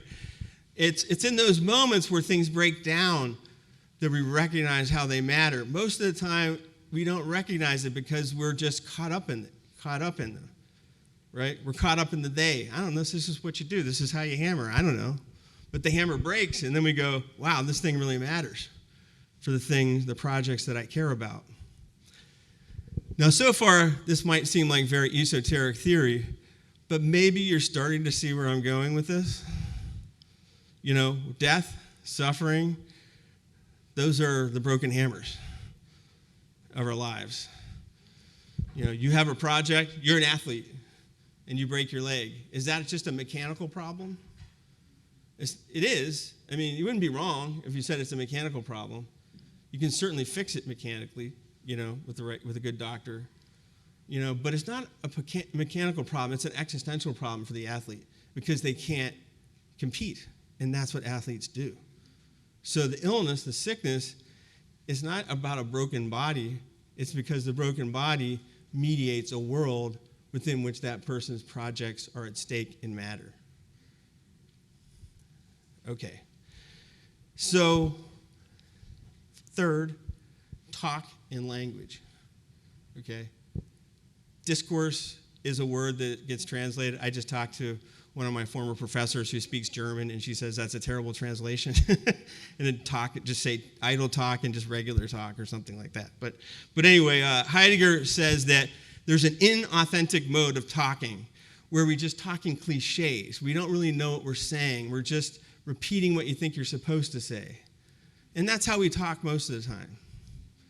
But then there's moments, especially when things break down and things get weird, right? Things get strange because they don't work anymore. The world doesn't make sense anymore because it's not working the way it's supposed to. That we then have a new kind of reflexivity, a new kind of awareness, and we speak from that place in an authentic way, a kind of truth that points to our existence, right? And then we could say we become, in a certain sense, accountable, right? Accountable in what sense? Not like, you're responsible for this. You better fix that window. I don't mean like that kind of accountable, although maybe that's an implication. By accountable, I mean you can literally account for your life. Somebody's like, who cares about all these damn hammers? You know what I mean? You're like, let me tell you why hammers are important. They're damn important because when they break, you can't build that shack. And I know that's a silly example, but you realize how things matter when they break down, and then you can account for them. You can justify them. You can defend them. You can talk about how they matter and what they mean. And that, for Heidegger, is the beginning of philosophy. Now you've become a philosopher. Like a real philosopher, not a bullshit philosopher. An existential philosopher. Okay. So I'm going to jump ahead a little bit. And I'm going to say that, and we're almost there. We're almost to the end. And then, state of mind or mood, according to Heidegger, has three characteristics. Okay? Disclosedness of thrownness. It discloses thrownness. It's because of in the mood I realize that I'm thrown, right? So, for example, I'm involved in a project, let's say, I don't know, I'm trying to write a paper, a term paper, for a class. And in the middle of the term paper, that's due in an hour, and I'm trying to wrap it up and do the last minute edits, and then the power goes off. There's a lightning storm and the power goes off. And I'm like, shit, I don't even know if I saved that paper. Now they autosave. But remember back in the day when they didn't have autosave? Ooh, that was fun. That, you would say, in a certain sense at that moment, you may have been taking for granted all the work and what you were trying to say. And now you really know, like, oh man, like that was important to me. This class is important to me. And why is this class important to me? Because I want to graduate and I want to do this thing and I want to make an impact on the world in some way that's positive and it's going to make my life meaningful. And all that's at stake right now because the lights went out, right? I didn't choose this. I didn't choose the lights to go out. I didn't choose this. I didn't choose a world where in order to do this thing that matters for me, I have to do X, Y, and Z, and yet here I am. And yet it does matter to me. That's thrownness. 2, being in the world as a whole. I start to see, at the moment when things start to break down, I start to see how the hammer is related to the nail, is related to the wood, is related to this project that I need to complete. I see how it all fits together in a way that I can't normally because I just take it for granted. And I can speak it in discourse. And then it discloses what Dasein matters. This is the most important, I think, of all, that when you're in a mood, the mood tells you how things matter to you. So think about this. Like, let's pick a mood. Anger, right? Somebody does something to me, and I find somebody does something, and I'm angry. What is that mood? According to Heidegger would say moods disclose something that matters to us. You would say what that person just did to me is disclosed as being unjust in some way. and that's why I'm angry. The anger is disclosing, it's revealing something that's unjust. Arguably, maybe he would disagree, right? What about sadness? Something happens and I feel sad. What is sadness revealing about the thing that I'm sad about? What's that? I cared about it, and maybe it's lost in some way, right? Something's been lost that I care about, but certainly that I care about. Notice all of these things, mood discloses that I care, right? I care about being somebody committing injustice against me. I care about losing someone that I love, and sadness, right? Moods disclose what we care about, what's at stake in our projects, why they matter. Okay? So think about the relevance for therapy. If you're doing therapy and you're attuned to a person's mood, to their affect, it allows you to see and for that person to discover something they don't know in a way that they can speak originally, which is what that really matters for them, the things that really matter. And not just what they say matters, because that's what you're supposed to care about, but what really matters to them in a deep existential way. Let me give you some examples, and this will wrap us up, and then we can have a little bit of Q&A. But let's look at fear. Fear is what Heidegger calls an ontic mood. It's an ontic mood because it tends to hide the ontological, the realm of possibility, and I'll explain why. There's a dog, and the dog, I'm starting to think maybe that dog's rabid, right? I'm seeing some foam on the mouth. I'm afraid of that dog, right? The before which of fear is a threatening entity. It's the dog. The mood is fear. The mood itself is fear. And then there's the about what of fear. That's Dasein. Why am I afraid of this dog? Because I'm afraid it's going to bite me. And if it has rabies, I could die. Right? That's a serious condition. Right? So what's implicit in the mood of fear is that it's about me. The Dasein is at stake. My well-being, my life is at stake. But I'm not paying attention to that. I'm focused on the entity, the dog. What's unique about anxiety is it's very similar to fear, but for Heidegger, the difference is it's not about anything in particular. Did you notice that about anxiety? It's not about a dog. It's not about this. It's not about that. It seems to be about everything and nothing in particular, right? And it's this very quality of anxiety that makes it ontologically disclosive. It reveals the world in a way that fear does not. How? Because in the before which of anxiety, I discover, what am I afraid of? Existence itself, everything gets uncanny, Heidegger says. Everything becomes strange and unfamiliar. And in class yesterday, right, some of us, were talking about how it gets weird, is the word we used. Things are just weird all of a sudden. The things that I was familiar with seem strange in anxiety. And then I realize it's my existence itself that's at stake here in a way that's explicit and not hidden. What's at stake becomes visible in a new way. Being in the world is disclosed as, in particular, being towards death in anxiety for Heidegger. That the projects for which I am concerned are all the projects are concerned because they're possibilities that might not be, that might go from being to non-being, that might cease to exist, and that's death. What about joy? Joy, for Heidegger, is recognition that being in the world might not have been, yet it is. And it's also about Dasein's existence as a kind of gratuitous gift. And then this is, by the way, Heidegger does talk about joy and being in time, but you know what he never talks about anywhere? Love. And that's why he is a Nazi.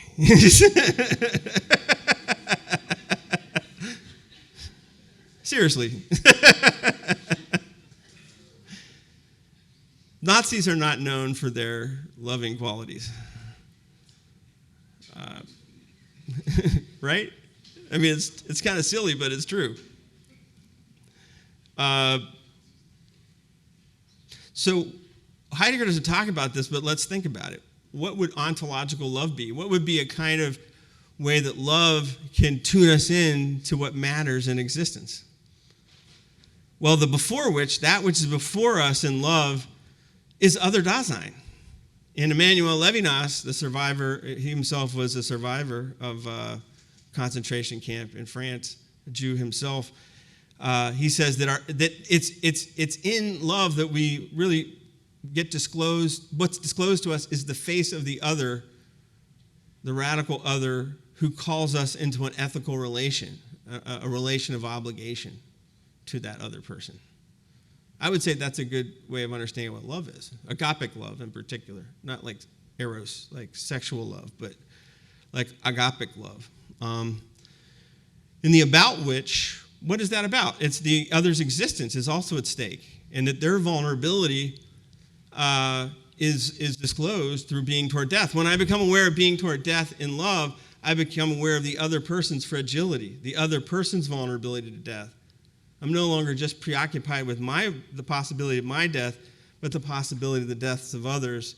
And it's my responsiveness to that, wanting to protect, wanting to cherish, wanting to comfort, wanting to be with that other person in their suffering and death, that love calls us into in our relationships. Oh, what just happened? And, sorry. Just a second. So you can see we're just about done here.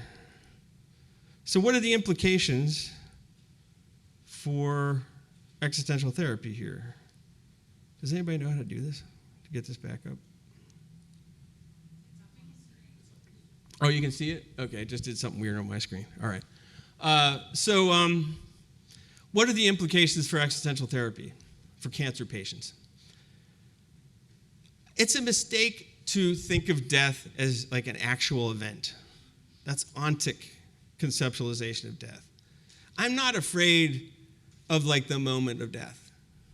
That's not really what bothers me, right? I'm a little bit afraid of dying. I mean, that's an understatement. I'm afraid of dying. I mean, because it can be very unpleasant, right? You can have a lot of pain. You become very dependent on others.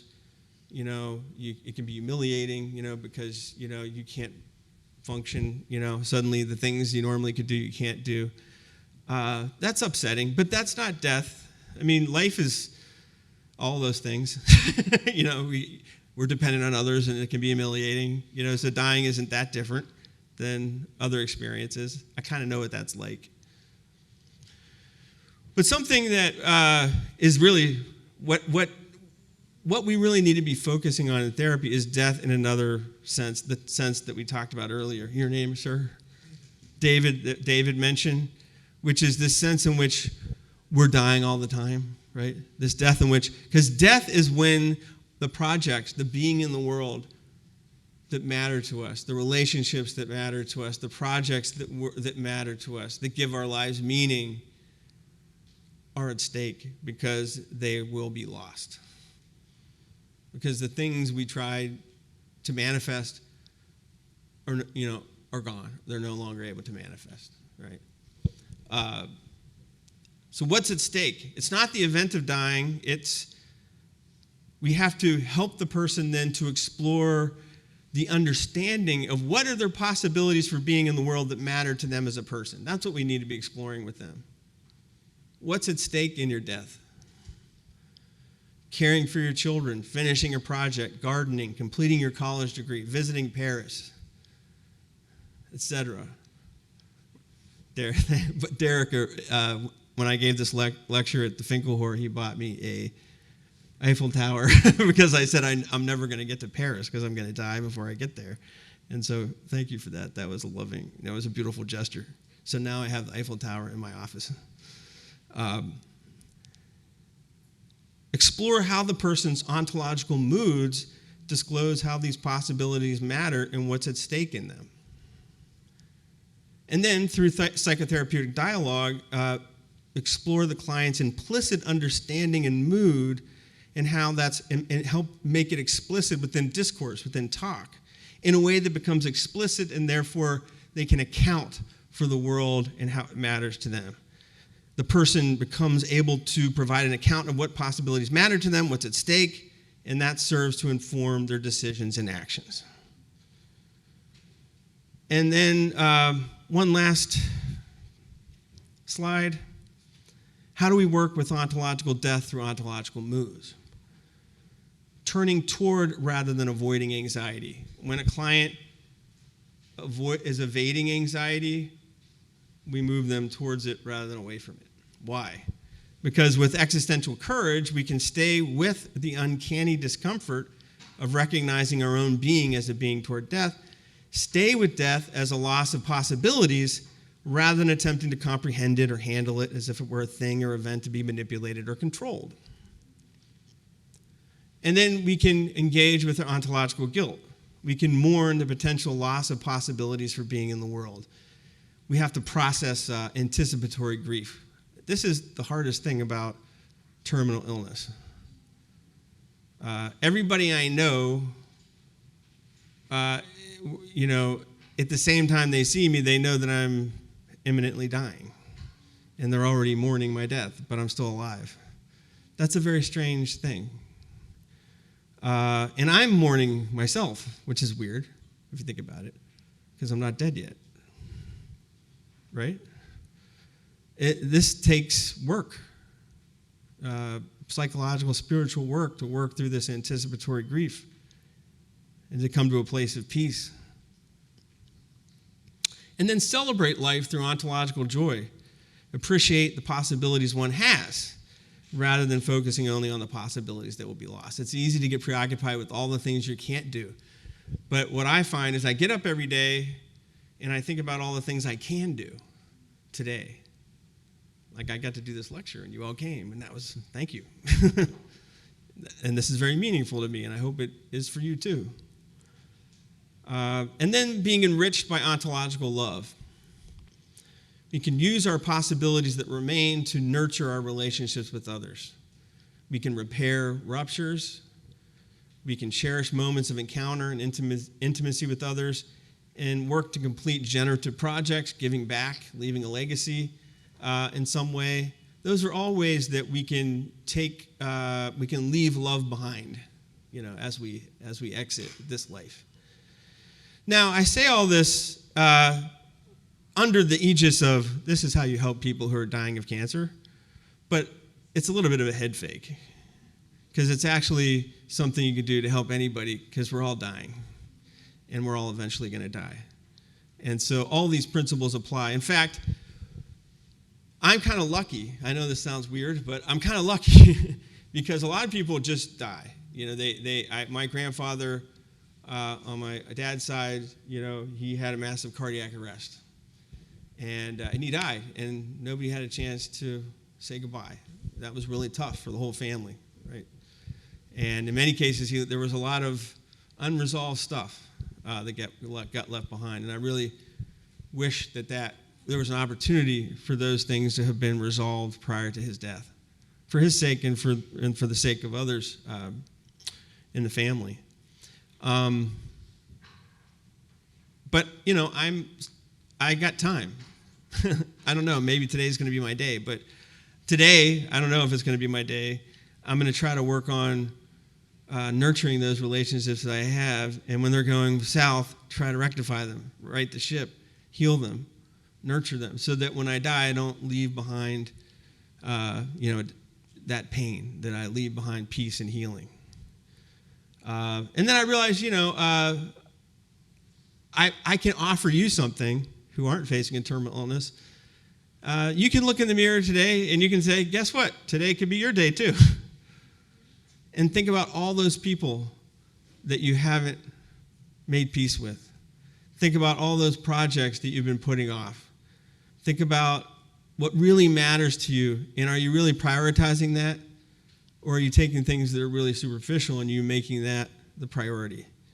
So I would offer you as a gift, a reflection for today, a confrontation. Here's a person who's dying. He's telling you from that vantage point, where death is imminent, I don't have much to live, that's what you need to be doing now so that when you're in my place, you can have peace. When you finally face dying, you will be able to go and let go with a kind of serenity and tranquility and peace. And I hope that for me, and I hope that for you. Thank you.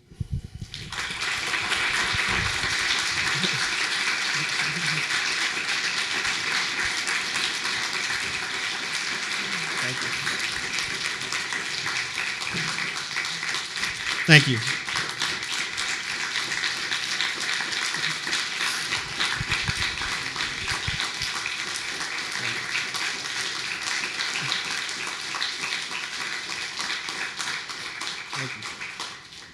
Thank you so much. So we don't, I've probably gone way over time. I don't even know. But no, I actually haven't. I stayed with it because we were supposed to go to 4:30 and it's 4:22. So I'll take a few questions and then we'll partake of food or go or whatever people want to do. I'm supposed to get my portrait done for the newspaper, so I have to venture off and do that after we're done. But if you'd like to talk to me and you really want to have a conversation one-on-one, like let me know, call me. Send me an email and we'll find a time. I never look at my voicemail on campus. So email is the way to go. Yes? I just wanted to say thanks for the emphasis that you put on a growth mindset. Like when I find that I'm just kind of living in a groove and not living life fully, it's because I've lost the sense of learning, of maintaining this kind of consistent growth of myself as an individual. And so that idea of when you're nearing the end, whatever that might be, of consistently trying to keep growing rather than like quitting is really inspiring to me. So thank you for that. Thank you. Yeah, I think it is. I could say, as someone who, I could say that there's always a temptation every day to sort of roll up in a ball and just be like, F it, you know what I'm saying? Like, and I find that, and sometimes I do that, and I always find that that's a mistake, because then I feel like crap. And what I find is that it's what really helps me is to think about what's something I really care about.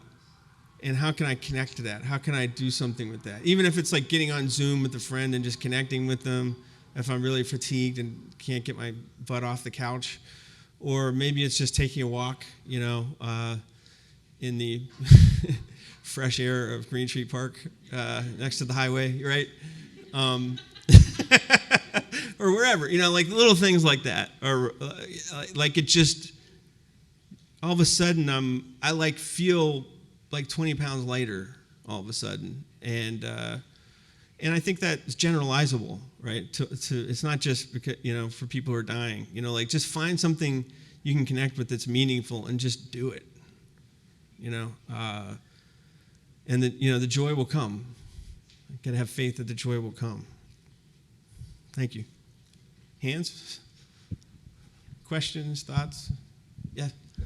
I just wanted to share. So about 2 years ago, I just came to Point Park, and I was kind of worried because my dad was dying. So he died not too long after I started here, about 6 months after I started. But the thing was, he didn't realize he was dying. So watching him, the athlete that he was, say, all I have to do is this and I'll get stronger. All I have to do is take that aggressive physical therapy, and me knowing, no, you're dying, without saying it. So that was very difficult. But my grandmother went by this saying in life, which is there's a difference between how things should be and what reality is.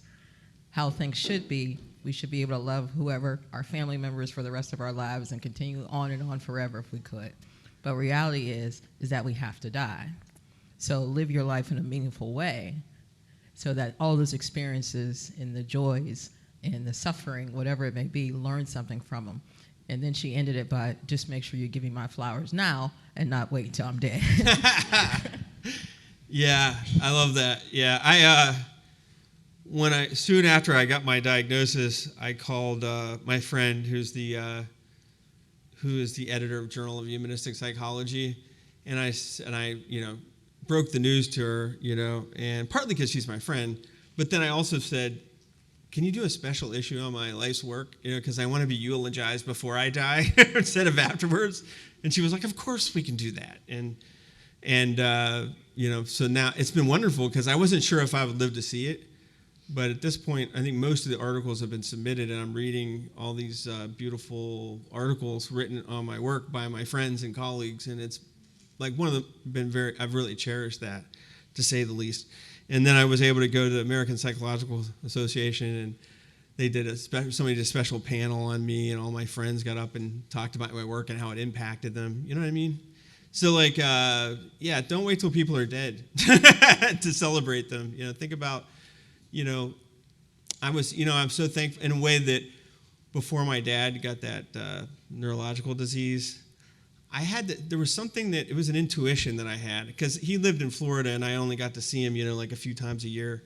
And I started counting, like, how many of these visits do we have left, and I started really cherishing that time that I had with him, in a way that maybe I just take for granted before. And I'm so glad I did that, because as soon as I really, with about a year prior to, a year after that is when he got sick, after I really realized that. And I really kind of told him some things that I hadn't told him before. And then maybe a couple more questions or comments. Yeah? Rebecca? Okay, you want Thank you. So I'm wondering, in the use of this therapy approach to terminal illness, what about like DID or dementia? I wonder, does Dasein forget? A dear friend of mine has early onset dementia, and I called him just out of the blue the other day because I haven't spoken to him for a while, and I couldn't tell who I was getting. If it was Roger, the Roger I have in my mind, or the Roger who is living with early onset dementia. So does Dasein forget? Can we apply this to a Dasein that forgets it's being thrown, its thrownness, it's being in the world? Yeah. Thank you. I'll tell you what comes to mind for me is when I was in graduate school, one of my practicums experiences that I had was doing assessment, like under the supervision of one of my professors, and he did assessments with seniors in a long-term care facility, and I shadowed him, and I went there with him, and there was, and I'll never forget this client because he was like the happiest person I think I've ever seen in my life. And usually when you're in long-term care facilities, that's not what you see. You see a lot of people who are really miserable. So they really stood out. Like this person was really blissed out, happy. And then we started interviewing him, and you got to understand, he's literally sitting next to a plate glass window with mountains of snow outside the window, right? Like literally right next to him. And then we asked him, what season is it? And he said, summer. Like literally, if he looked outside, this is how bad his memory was. If he looked outside and then he looked back, he would forget what he had seen. He had interrogate amnesia, so he couldn't make new memories. By the way, he had something called Korsakoff syndrome, which is usually a result of excessive alcohol over a long period of time. Basically destroys the amygdala. So he can't make new memories. He can't remember long-term memories. And he doesn't really, and he can't really anticipate the future. He doesn't live in a world of possibilities. He lives in a kind of present. And then I realized, like, he was, like, when people say live in the present, like, this guy literally was living in the present. And he was pretty freaking happy. I'll just tell you that. They were kind of right about that. But I would say, having said that, he's still Dasein, right? Still human. It's just what the world, you think of like what it means to be Dasein is to be sort of spread out. it's this, his spread outness is just really shrunken to a small window, so to speak. His disclosedness in terms of time is like this instead of like this. But he's still spread out in time. It's just a very small fragment. And the other thing I would say about that is, I'm not sure about him, but in my experience working with people with dementia and also family members who have dementia, is I'm always struck by how, they seem like they've forgotten, and then there's these moments of lucidity where you realize like they're still there. They're still that person is still in there somehow. Like it's almost like there's a filter that's kind of preventing them from presenting themselves and being there with you. But then there's moments where like the filter lifts and then they're there, or like a veil maybe is a better metaphor. And so I want to say that I think that I'm inclined to think that people have something like a soul, and that their brain can be, maybe the brain's more like kind of like a filter.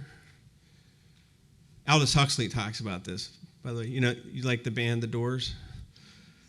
They got their name from The Doors of Perception, which is a book written by Aldous Huxley.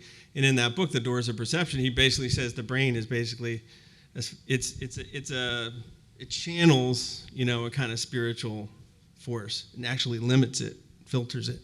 And he thought when you take psychedelics that actually what it does is it opens them up. I'm not so sure about that. That's debatable whether psychedelics do that or not, but it's an interesting theory. But I like to think that there's whatever the metaphysical explanation for it or physical explanation for it, it's like they're still there in some way. And so I think it's important to respect, not to talk in front of them and be disrespectful, and always assume someone in there is listening, even if they can't, fully reveal themselves. And then maybe one more. I just want to say thank you so much. In the 2 hours of your lecture, you have created more appreciation in me, not only for human life, but life in general, all life. As you were going through your lecture and you talked about suffering, there was actually a bee inside of here who just repeatedly just kept just banging, trying to get out on the outside of the window. And all I could really think about was, after this lecture, I'm going to get a cup and I'm going to take it outside.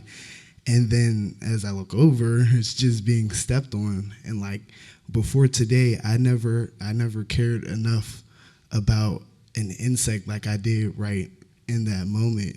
And the bug didn't know that it was going to die. Just like I don't know when I'm going to die.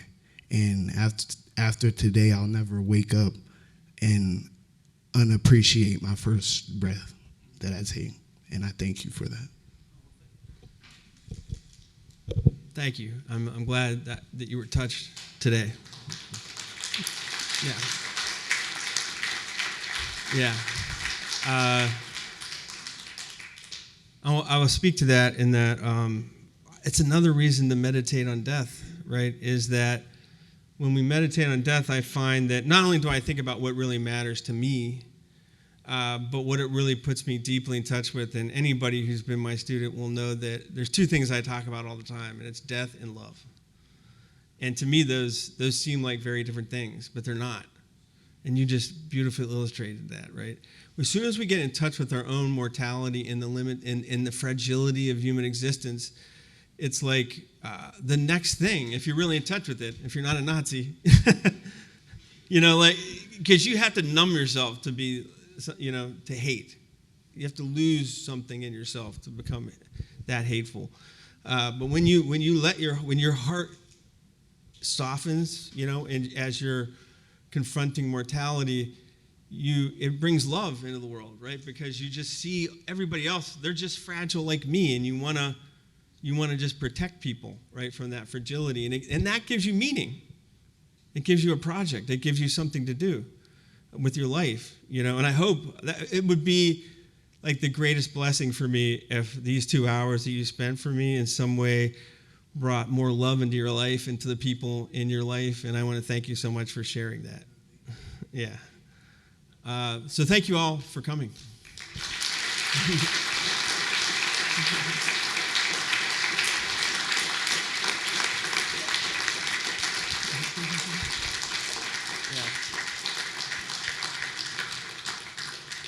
It's been my deepest honor, to be, your teacher and your colleague and your friend, and I will continue to cherish all the moments we have together. Being social and connecting with people is very important for me right now. So if you feel like, oh, he's kind of busy and I don't want to bother him, no, bother me. I want to see you. Come and visit me and let's spend time together. Okay? I love you.